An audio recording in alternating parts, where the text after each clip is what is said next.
Noong unang panahon, may isang magsasakang babae na nagngangalang Maria. Siya ay masigasig sa pag-aararo ng kanyang lupang sakahan. Isang araw, habang siya ay naglalakad sa kagubatan patungo sa kanyang bukid, napansin niya ang isang puno na totoong kakaiba. Ito'y may matataas na sanga at malalapad na dahon na sumasayaw sa ihip ng hangin. Naglakbay siya patungo sa puno at doon ay makikita niya ang isang kalalakihan na may katawan na tila gawa sa mga galamay ng kahoy.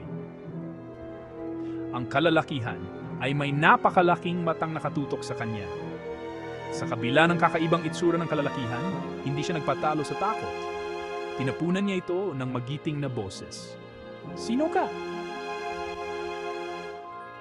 "Tahimik ka lang, Maria," sabi ng kalalakihan na may malalim na boses.